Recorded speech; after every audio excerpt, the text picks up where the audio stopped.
Olá, querido aluno, querida aluna, tudo bem? Eu sou a professora Adriana. Mais uma vez eu estou aqui com a aula sobre energia e agora a gente vai falar mais especificamente sobre transformações de energia. Quando a gente vai assistir televisão, por exemplo, a gente precisa da energia elétrica para fazer a TV funcionar.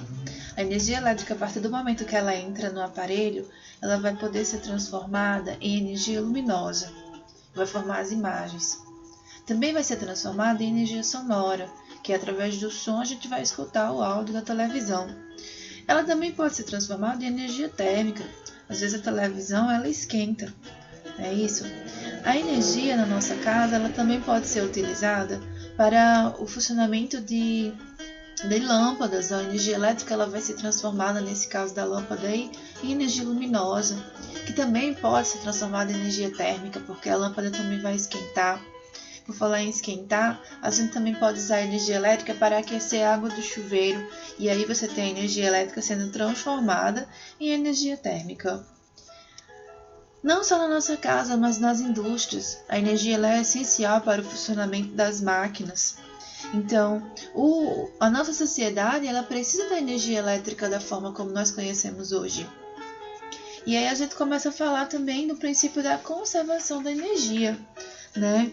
Após a gente ter visto todas essas transformações que ocorrem na nossa casa, na nossa indústria, a gente tem que ter em mente que a energia ela não pode ser criada nem destruída, mas somente transformada ou transferida, se conservando em um sistema. Essa imagem, por exemplo, ela mostra aqui o vento que vai fazer com que a hélice desse aerogerador gire, né, que vai ser aí a energia eólica. E essa energia eólica ela vai ser transformada em energia elétrica e vai ser utilizada, por exemplo, para acender a lâmpada. A gente também usa a energia para a movimentação do carro, energia química, nesse caso, né, que ela vai ser liberada pela queima da gasolina ou do diesel. O motor do automóvel vai ser responsável pela transformação da energia química em energia mecânica e vai fazer com que o veículo se movimente. Outro exemplo é a transformação de energia química originada pela ingestão de alimentos em energia mecânica, ou seja, que proporcionará a realização de atividades físicas. Nosso corpo precisa de alimento, ele precisa de energia. E aí, com os exemplos dados, fica mais fácil de entender o que é a energia? Ela, em vez de ser destruída ou criada, ela vai ser transformada ou transferida. Porém, em relação à sua origem, se a energia não pode ser criada, de onde vem a energia elétrica? Primeiramente, a gente precisa entender que a energia ela vai ser produzida a partir de recursos energéticos. A gente tem exemplos aqui de recursos renováveis e recursos não renováveis. Como não renováveis, a gente tem petróleo, e renovável a própria energia eólica. E aí a gente vai ter a distribuição da energia elétrica. Essa distribuição da energia elétrica ela vai ser utilizada no setor industrial, residencial, comercial. E nesse caso a transformação da energia ela vai acontecer. Pode ser a partir da energia luminosa ou também da energia sonora, energia mecânica, energia térmica. Então, entenda que recursos energéticos vão ser responsáveis pela produção de energia elétrica, que vai ser encaminhada para o setor industrial, residencial ou comercial, e lá ele vai sofrer as transformações em luminosa, sonora, mecânica ou térmica. A hidrelétrica, ela é uma usina que vai converter, que vai transformar o movimento da água em energia elétrica. Para que ocorra a usina hidrelétrica é necessário um desnível. O terreno ele precisa ser inclinado para que quando a água ela desça com impulso, com velocidade. E aí essas quedas de águas naturais vão ser utilizadas para a formação de energia elétrica. Porém, a hidrelétrica ela pode trazer prejuízos ambientais, né? Como, por exemplo, alagamento de grandes regiões. E nisso vai haver a destruição de extensas áreas de vegetação nativa, de mata ciliar, trazendo prejuízo à fauna, assoreamento de rios e também a realocação das populações ribeirinhas, de comunidades indígenas, de pequenos agricultores. Então, a hidrelétrica, ela tem os pontos positivos, mas também ela vai ter os pontos negativos. Então, entendendo bem aí como é que ela vai funcionar. A água ela vai ficar acumulada aqui no reservatório, né? Vai ser construído um tipo de barragem, uma represa. E aí a água ela vai passar, ela vai descer aqui, ela vai descer com muita força, né? Ela vai escorrer por tubulações, adquirindo velocidade. E no final da descida, vai movimentar as pás de uma turbina. Em seguida, essa turbina vai fazer com que os geradores funcionem e produzam energia elétrica. A partir dos geradores, essa energia ela vai ser transportada por linhas de transmissão até os locais de consumo. Então, aqui foi um resuminho rápido sobre como funciona uma hidrelétrica. Agora a gente vai falar da energia solar. Esse é um exemplo de usina solar, né? A usina solar ela vai ser transformada, né? A energia solar vai ser transformada em energia elétrica ou energia térmica. Ela vai ocorrer por meio de captação e do processamento da radiação solar por esses painéis solares. Quando a gente utiliza esses painéis fotovoltaicos, a gente consegue ter uma economia muito grande na energia elétrica. Atualmente, é percebível o crescimento de instalações dessas usinas solares. Você coloca um material semicondutor nessas placas aqui, ó, né, que eles são construídos especificamente para a realização dessa conversão, né? E aí a radiação solar vai ser convertida em energia elétrica. O silício ele é o material que vai ser amplamente utilizado na construção dessas placas fotovoltaicas. Veja aí, mais placas, certo? Essas placas elas podem suprir a necessidade de residências, de indústrias. Como ponto positivo, a questão da poluição, né? Eles não são poluentes, né? É necessário uma manutenção, porém uma manutenção mínima, né? Não exige grandes investimentos, não exige linhas de transmissão. É o ideal para locais remotos, locais de difícil acesso. Porém, também existem desvantagens, né?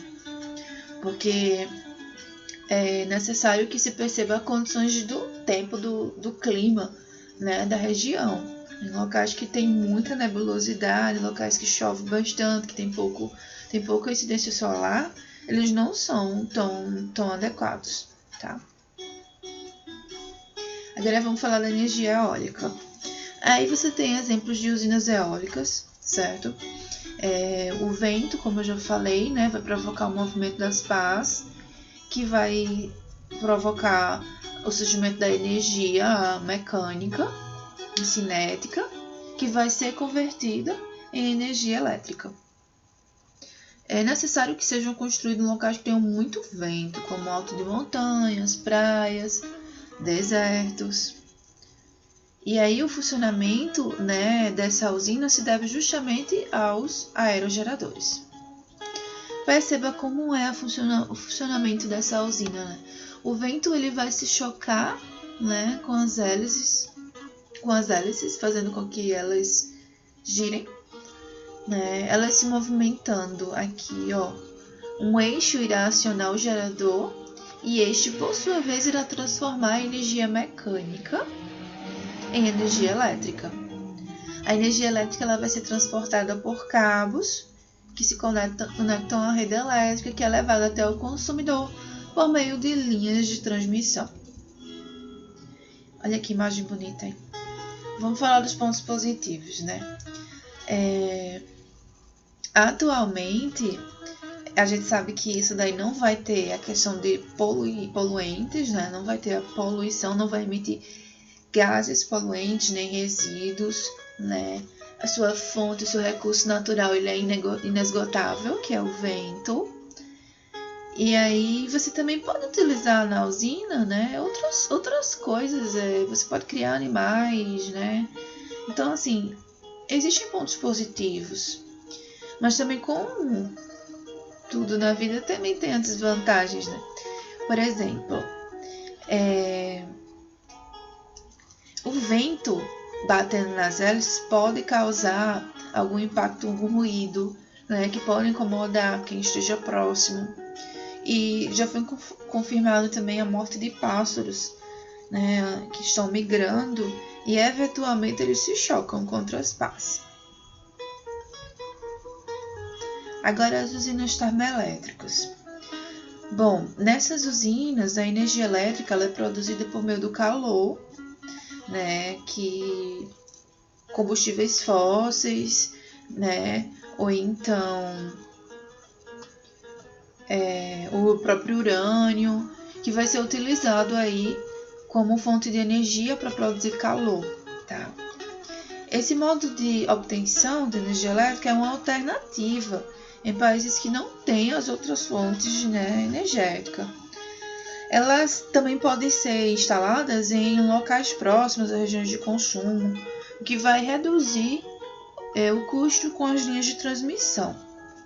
No Brasil a gente tem termoelétricas, né, que vai complementar a produção das hidrelétricas. A gente tem que levar em consideração que as hidrelétricas elas são predominantes.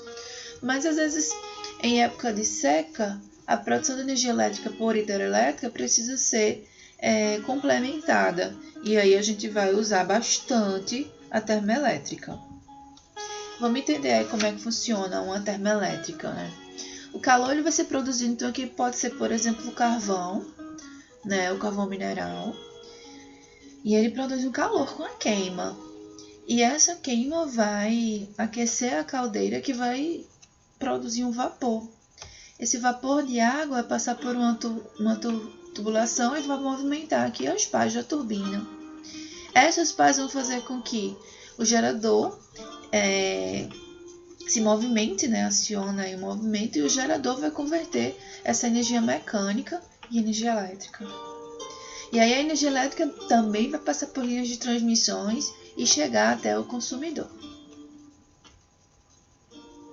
Porém, vale salientar, né, como eu já comentei, existem as partes positivas e as partes negativas, né?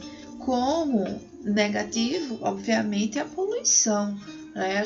Se a gente usa um carvão mineral, né? O carvão mineral ele é o combustível fóssil mais poluente, né?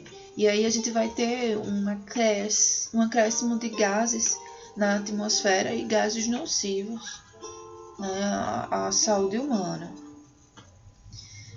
Vale salientar também que as usinas nucleares elas são exemplos de termoelétrica, onde vai ser utilizado um elemento radioativo, a fissão desse elemento, a separação desse elemento vai produzir energia, que vai produzir calor, que vai fazer com que turbinas também se movimentem a partir do vapor de água.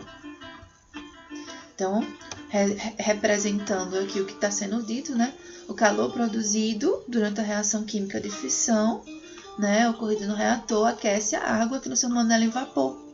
O vapor passa pela tubulação, movimenta aqui as pás da turbina, e esse movimento faz com que a energia mecânica seja transformada em energia elétrica no gerador. Linhas de transmissões vão distribuir essa energia para a comunidade. Vale salientar que o lixo radioativo, né, ou lixo nuclear, lixo atômico, ele tem um perigo muito grande, ele causa um perigo muito grande para a população, porque se houver o vazamento da radiação, pode levar a mortes e mutações gerando câncer. E é isso, pessoal. Terminamos por aqui. Se restou alguma dúvida, deixa aí nos comentários, né? Compartilhe o vídeo com seus colegas que você sabe que está estudando esse assunto, tá? Essa videoaula ela é direcionada para o ensino fundamental 2 e E é isso, né? Segue lá também no Instagram, Prof. Dri Romero, que é o Cientificamente Falando no Instagram. Lá eu tô sempre comunicando quando sai vídeo novo. E também eu tô sempre postando reportagens e novidades e coisas que estão acontecendo, né? E que estão relacionadas à ciência. Um beijo forte e até a próxima.